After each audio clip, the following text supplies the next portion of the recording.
ஒழுக்கம். விழுப்பம் தரலான், உயர்வு தருவதனால். அப்போ அது உயர்ந்த செல்வமாக இருக்கும். உயிரினும் மேலாக அதை நாம் நினைக்கிறோம். ஒழுக்கம் விழுப்பம் தரலான், ஒழுக்கம் உயிரினும் ஓம்பப்படும். இந்த பள்ளிக்கூடம் சொல்லிக் கொடுத்த ஒழுக்கத்தை மனதில் எடுத்துக்கோ. இது உன்னுடைய யூனிஃபார்மில் இல்லை. இது எல்லாரும் ஒரே மாதிரி தலையை ரெட்டை ஜடை போட்டு அப்படி பின்னி, அது நீ பண்ணலை, அம்மா பண்ணி விட்டுருக்காங்கன்னு எனக்கு தெரியும். மறக்காமல் அம்மாவை அதே மாதிரி பள்ளிக்கூட யூனிஃபார்முக்கு ஒன்று கொண்டு வந்துட்டாங்க அப்படின்னு எனக்கு தெரியும். அது அல்ல நான் சொல்லக்கூடியது. மனதில் இருக்கக்கூடிய ஒழுக்கம். ஆசிரியர் இருந்தாலும் வந்தாலும் பார்த்தாலும் பார்க்காட்டாலும் அவங்க மனசுக்குள்ளே இருக்கக்கூடிய ஒழுக்கம். அதுக்கு கூட எனக்கு ஒரு சின்ன கதை இருக்குது. ஒரு குட்டி பையன், அந்த குட்டி பையனுக்கு ஸ்வீட் ரொம்ப பிடிக்கும். உங்கள் எல்லார் மாதிரியும் தான். உங்களுக்கு எப்படி இனிப்பு ரொம்ப பிடிக்குமோ அந்த மாதிரி அந்த குழந்தைக்கு இனிப்பு ரொம்ப பிடிக்கும். ஆனால் இந்த இனிப்பளவே அவனுக்கு இன்னொரு விஷயமும் பிடிக்கும். நேர்மை ரொம்ப பிடிக்கும். அவனுக்கு பொய் சொல்ல வராது. பிடிக்காதுன்னு இல்லை, பொய் சொல்ல வராது. அவனுக்கு பொய் தேவையில்லை. அப்படி பொய் தேவையில்லைன்னு இருக்கக்கூடிய குழந்தை, அவனுடைய நண்பனுக்கு பொய் பிடிக்கும், பொய் வரும். அப்படியெல்லாம் நண்பர்கள் இருப்பாங்களா? கண்டிப்பாக இருப்பாங்க. அந்த பையன் வீட்டுக்கு போய் சொல்கிறான், அம்மா என்னுடைய நண்பன் பொய்யே சொல்ல மாட்டாம்மா, என்னவாக இருந்தாலும் உண்மை சொல்லிடுவாம்மா. நாமளே லேட்டாக வந்தோம் அப்படின்னு சொன்னால் பஸ் லேட்டுன்னு சொல்கிறோம், ஏதோ ஒரு காரணத்தை சொல்கிறோம் இல்லையா? ஆனால் அவன் ஆசிரியர்கிட்ட சொல்லக்கூடியது உண்மையை அப்படியே சொல்லிடுவான். தூங்கிட்டேன் அப்படின்னா தூங்கிட்டேன் அப்படின்னு சொல்லுவான். ஏதோ ஒரு காலதாமதம்னா அதற்கானதை சொல்லிடுவான். என்ன ஆசிரியர்கிட்ட வீட்டு பாடம் செய்யலை, ஏன் செய்யலை அப்படின்னு சொன்னால் அம்மாவுக்கு காய்ச்சல், அப்பாவுக்கு காய்ச்சல், எனக்கு காய்ச்சல், என்னெல்லாமோ கற்பனை பண்ணி நம்ம எதையாவது சொல்லி தப்பிப்போம் இல்லையா? அவனுக்கு அதுவே ரொம்ப கேவலமாக தோணும். அவன் என்ன பண்ணுவான்? உண்மையை சொல்லிடுவாம்மா. யார் கேட்டாலும் உண்மையை சொல்லுவாம்மா. அம்மா சொல்கிறாங்க, அப்படியெல்லாம் ஒன்றும் இருக்க முடியாது. அவனுக்கு ஏதாவது பலவீனம் உண்டா? இந்த பையனுக்கு புரியல. அம்மா என்ன சொல்கிறீங்கன்னு விளங்கலையேன். இல்லை, அவனுக்கு ஏதாவது பிடிக்குமா, ரொம்ப பிடிக்கும்னு ஏதாவது உண்டா அவனுக்கு? இனிப்பு ரொம்ப பிடிக்குமா. என்னைக்காவது நீங்கள் எனக்கு மதிய உணவில் இனிப்பு ஏதாவது வச்சு கொடுத்தீங்க அப்படின்னு சொன்னால் சிரிச்சுக்கிட்டே முழுதும் அவன் எடுத்து சாப்பிட்ருவாம்மா. எனக்கு கூட வைக்க மாட்டான். கேட்ட உங்கள் அம்மா தானே பண்ணாங்க, வீட்டில் இருக்கும் தானே, போய் சாப்பிடு அப்படின்னு சொல்லுவான். இனிப்பு அவனுக்கு ரொம்ப பிடிக்குமா.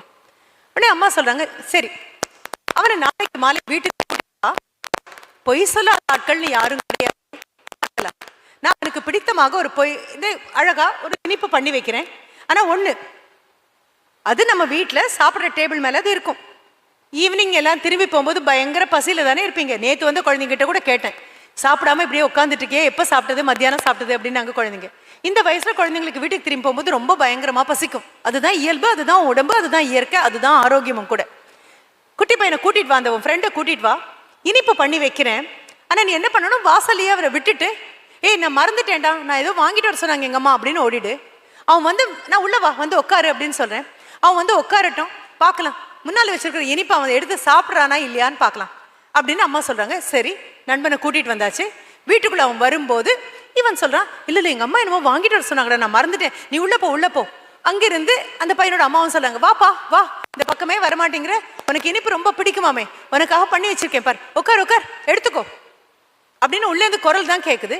இந்த குழந்தை அப்படியே உட்காந்துட்டு இருக்கான், அங்கேயே உட்காந்துட்டு இருக்கான். கொஞ்ச நேரம் ஆகுது, நண்பன் வரல. இவனுக்கு அந்த இனிப்பை பார்த்துட்டே இருக்கான், சாப்பிடணும்னு தோணுது. ஆனாலும் அந்த வீட்டிலோட ஆட்கள் பக்கத்தில் இல்லாமல் எப்படி எடுத்து சாப்பிட முடியும்? இன்னொரு வீட்டில் போய் கையை கட்டிட்டு உட்காந்துட்டு இருக்கான். கொஞ்ச நேரம் ஆகுது, நண்பன் வந்துடுறான், அம்மாவும் வராங்க. இவன் அப்படியே அதை பார்த்துட்டே உட்காந்துருக்கான். இப்போ அம்மா அந்த நண்பனுடைய தாயார் சொல்ல, எடுத்து சாப்பிட வேண்டியது தானே, அது எப்படி ஆண்டி முடியும், நீங்கள் பக்கத்தில் இல்லையே, யாரும் இல்லை இல்லை யாரும் பார்க்கறது தானே, அப்புறம் எடுத்து சாப்பிட வேண்டியது தானே, நீ சாப்பிட்டியா இல்லையான்னு யாருக்கு தெரியும் அப்படின்னு கேட்கும்போது அந்த குழந்தை ஒரு பதில் சொல்கிறான், நான் பார்த்தேனே ஆண்டி அப்படின்னு சொல்கிறான்.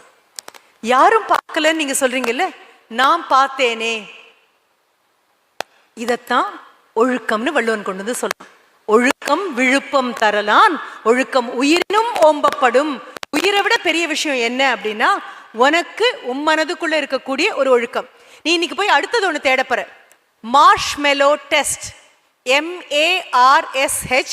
டீச்சர்ஸ் ஞாபகம் வச்சுட்டு குழந்தைங்கிட்ட சொன்னாலும் சரி, மார்ஷ்மெலோ அப்படின்னு எதை சொல்லுவோம்னா, நம்ம ஊரில் அல்வா இருக்கு இல்லையா, அந்த மாதிரி மென்மையாக இருக்கக்கூடிய ஒரு ஸ்வீட், அதைத்தான் மார்ஷ்மெலோ அப்படின்னு சொல்லுவோம், MELLOW. இந்த மார்ஷ்மெலோ டெஸ்ட் அப்படின்னு ஒன்று பண்ணாங்க, உளவியல் வல்லுநர்கள்லாம் பண்ணாங்க. அந்த உளவியல் வல்லுநர்கள்லாம் என்ன சொன்னாங்க அப்படின்னா, ஒரு 10 குழந்தைங்களை உட்கார வச்சு அவங்க முன்னாலே இந்த ஸ்வீட்டை வச்சுட்டாங்க.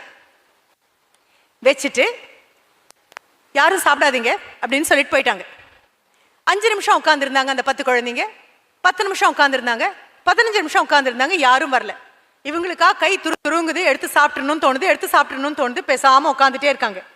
5 நிமிஷம், 10 நிமிஷம், 15 நிமிஷம், 20 நிமிஷம், 30 நிமிஷம் யாரும் வரப்போறதில்லன்னு தெரிஞ்சிச்சு. உடனே என்ன பண்றாங்க அப்படின்னா ஒவ்வொருத்தரா எடுத்து வாயில போட ஆரம்பிக்கிறாங்க, ஒவ்வொருத்தரா சாப்பிட ஆரம்பிக்கிறாங்க. உங்க பொறுமையெல்லாம் தீர்ந்து போயிடுச்சு. அந்த 10 பேர்ல ஒரு 2 குழந்தைங்க பக்கத்துலயே போகல, பார்த்துட்டே உட்காந்துட்டு இருக்காங்க. அவங்களுக்கும் ரொம்ப பிடிக்கும். 1 மணி நேரம் கழிச்சு இந்த சின்ன பரிசோதனையை கொடுத்து அந்த ஆசிரியர் வராங்க. பார்த்தா 8 குழந்தைங்க தட்டில் இருந்ததெல்லாம் சாப்பிட்டு முடிச்சிட்டாங்க. அந்த 2 பேர் மட்டும் அமைதியா உட்காந்துட்டு இருக்காங்க. அந்த 2 பேருடைய பெயரையும் எழுதிக்கிறாங்க. ஒன்றும் தண்டனை எல்லாம் ஒன்றும் கிடையாது. இது ஒரு சின்ன டெஸ்ட், கட்டுப்பாடு இருக்கா அப்படின்னு பார்க்கறதுக்கான ஒரு சின்ன பரிசோதனை. 20 வருஷம் கழிச்சு இந்த 10ஆம் வயசுல 10 வயசுல இந்த டெஸ்ட் வச்சிருக்காங்க. இந்த 2 குழந்தைங்க பேரும் மிச்சம் அதை எடுத்து சாப்பிட்ட 8 குழந்தைங்க பேரையும் எழுதி வச்சிருக்காங்க. ஃபாலோ பண்றாங்க. இந்த குழந்தைங்க அடுத்தது எங்க படிக்க போறாங்கன்னு பாக்குறாங்க, எந்த பல்கலைக்கழகத்துக்கு போறாங்கன்னு பாக்குறாங்க, எந்த வேலைக்கு போறாங்கன்னு பார்த்து they keep track of all these 10 children who underwent marshmallow test. Marshmallow test அப்படிங்கிற இந்த பரிசோதனைக்கு ஆட்படுத்தப்பட்ட அந்த 10 குழந்தைங்களையும் தொடர்ந்து பின்பற்றிட்டே இருக்காங்க. 30 வருஷம் கழிச்சு அந்த டெஸ்ட்ல அவங்க கண்டுபிடிக்கிறது என்ன தெரியுமா? எந்த 2 குழந்தைங்க சுய கட்டுப்பாடோட வந்து அவங்க சொல்ற வரைக்கும் அதை சாப்பிடாம உட்கார்ந்து இருந்தாங்களோ, ஏன்னா பரிசோதனை பண்ணவங்க சொன்னது அதுதான், நாங்க வந்து சொல்ற வரைக்கும் நீங்க அதை எடுத்து சாப்பிடல அப்படின்னா மறுபடியும் அதே மாதிரி உங்களுக்கு இன்னும் 2 கொடுப்போம் அப்படின்னு சொன்னாங்க. மற்ற குழந்தைங்க எடுத்து சாப்பிட்டாச்சு. இவங்க 30 வருடம் கழிச்சு when they kept track of all these 10 children, the marshmallow test, இன்னைக்கு போய் நீ கூகுள்ல தேடினாலும் உனக்கு கிடைக்கும். என்ன டெஸ்ட் பண்ணாங்க, யார் டெஸ்ட் பண்ணாங்க, யாரை டெஸ்ட் பண்ணாங்க, என்ன கண்டுபிடிச்சாங்க அப்படின்னு. அந்த 2 குழந்தைங்க அதை தொடாம இருந்தாங்க இல்லையா, வாழ்க்கையில மிக உன்னதமான நிலையில இருக்காங்க. மிகப்பெரிய பதவிக்கு அவங்க போயிட்டாங்க. அவங்களுக்கு கீழே நிறைய பேர் வேலை பார்க்குறாங்க. பெரிய பெரிய கம்பெனியினுடைய அதிபதிகளாக உட்கார்ந்துட்டு இருக்காங்க. மற்ற அந்த 8 குழந்தைங்க இருக்காங்க இல்லையா, அந்த 8 பேரும் மிக சாதாரணமான வெற்றிகளோடு சமாதானம் அடைந்து நின்றுட்டாங்க. சைக்காலஜிஸ்ட் மறுபடியும் கொண்டு வந்து சொல்லக்கூடியது இது மட்டும்தான். அக ஒழுக்கம் அப்படின்னு ஒன்று இருக்குமே, ஆனால் அந்த அக ஒழுக்கம் மிக உயரத்துக்கு குழந்தைங்களை கொண்டு போகும். உன்னுடைய கல்வி புற ஒழுக்கத்தை பத்தி மட்டுமே பேசல, அக ஒழுக்கத்தை பத்தியும் பேசுது. இன்னைக்கு காலையில உங்களுக்காக நான் தயார் பண்ணிட்டு இருந்த போது என்ன சொல்லணும்னு நினைக்கும் போது, வாட்ஸ்அப்ல வந்து ஒரு செய்தியை என் கணவர் எனக்கு அனுப்பிட்டு படி அப்படின்னாரு. எப்பவுமே அப்படி சொல்லும் போது நான் சொல்லுவேன், வரேன், நான் ஒன்று படிச்சுட்டு இருக்கேன், இதை முடிச்சுட்டு படிக்கிறேன் அப்படின்னு சொல்லுவேன். மிக முக்கியமானதாக ஒன்றாக இருந்ததுன்னா அவர் உடனடியாக சொல்லக்கூடியது, நீ படிச்சுட்டு இருக்கிறது இருக்கட்டும், முதல்ல இதை படி அப்படின்னு வரும். இத்தனைக்கும் அவர் எங்கேயோ உட்காந்துருப்பார், அங்கிருந்தா எனக்கு சொன்னாரு.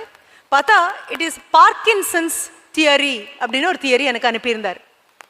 இந்த பார்க்கின்சன்ஸ் தியரி இன்னைக்கு போய் அதையும் நீ தேடிப்பார். PARKINSON, Parkinson. குழந்தைங்க எழுதாட்டாலும் பெரியவங்க மனசுல ஞாபகம் வச்சுட்டு மறக்காம இன்னைக்கு சொல்லுங்க. குழந்தைங்க வீட்டில் போய் தேடட்டும். கையில மொபைல் கண்டிப்பா வேணும். வீட்டுக்கு பள்ளிக்கூடத்துக்கு கொண்டு வராட்டாலும் வீட்டில் மொபைல் கண்டிப்பா நீ பயன்படுத்துற. எதற்காக பயன்படுத்துறங்கிறதையும் சொல்லிடுறேன். நீ 6ஆம் வகுப்புல படிக்கக்கூடிய பாடத்திட்டமும், பக்கத்து ஸ்டேட்ல இருக்கக்கூடிய சிலபஸும், அடுத்த ஸ்டேட் சிலபஸும், இந்தியாவில் இருக்கக்கூடிய எல்லா மாவட்டங்கள்லையும் மாநகரங்கள்லையும் இருக்கக்கூடிய தனியார் பள்ளிகளாகட்டும், CBSE ஆகட்டும், நவோதயா ஆகட்டும், எல்லாவற்றிலையும் சிலபஸ் என்ன அப்படின்னு பார்க்க வேண்டிய பெரிய பொறுப்பு உனக்கு இருக்கு. என்ன காரணம்னா, இந்த 40 பேர்ல ஃபர்ஸ்ட் ரேங்க் வாங்குறது இல்லை கல்வி. இந்த 40 பேர்ல நீ ஃபர்ஸ்ட் ரேங்க் வாங்கலாம். ஆனா எக்ஸாம் ஃபைனலா 10th and 12th எழுத போறது 40 பேர் இல்ல. இன்னொன்னு, தூத்துக்குடியில உங்க பள்ளிக்கூடம் மட்டும் இல்ல, நிறைய பள்ளிக்கூடங்கள் இருக்கு. அதே மாதிரி தமிழ்நாட்டில் நிறைய பள்ளிக்கூடங்கள் இருக்கு, இந்தியாவில் நிறைய பள்ளிக்கூடங்கள் இருக்கு.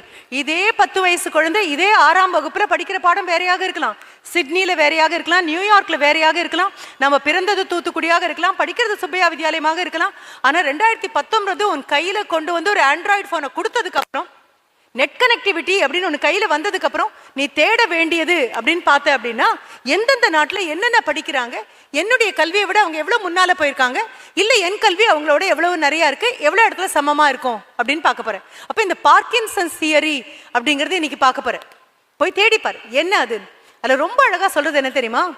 கால வரையறை என்று ஒன்று கொடுக்கப்படாமல் போகும்போது நீ செய்யும் செயலுக்கு எடுத்துக்கொள்ளும் நேரம் அதிகமாகும்.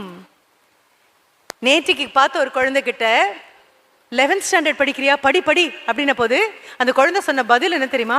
11th எங்களுக்கு எக்ஸாம் இல்லை அப்படின்னு சொன்னாங்க. இதுதான் பார்க்கின்சன்ஸ் தியரி. உங்ககிட்ட யாராவது டீச்சர் சொல்றாங்க, நாளைக்கு இது எழுதி கொண்டு வந்து வச்சிருக்கணும் அப்படின்னா உன்னுடைய சுறுசுறுப்பு வேறையாக இருக்கும், நீ செய்யற வேகம் வேறையா இருக்கும். வீட்டுக்கு போன உடனே அம்மா கொடுக்கறதெல்லாம் சாப்பிட்டு முடிச்சுட்டு, இல்லம்மா எழுதலைன்னா நாளைக்கு வெளியில் நிறுத்திடுவாங்க, ரொம்ப அவமானமா போயிடும், கிளாஸுக்கு வெளியிலலாம் நிறுத்தினா ரொம்ப கேவலமா இல்லை, டீச்சர்கிட்ட எக்ஸ்கியூஸ் எல்லாம் கொடுக்க முடியாது. ஏன்னா நேற்றுக்கு வேற ஒரு பெண்மணி வந்து சொல்லியிருக்காங்க, இந்த மாதிரி எக்ஸ்கியூஸ் கொடுக்குற குழந்தைகள் எல்லாம் பெரிய ஆட்களாக நினைக்க முடியாது, செய்கிற நேரத்தில் செய்யணும்னு வேற சொல்லிட்டு போனாங்க.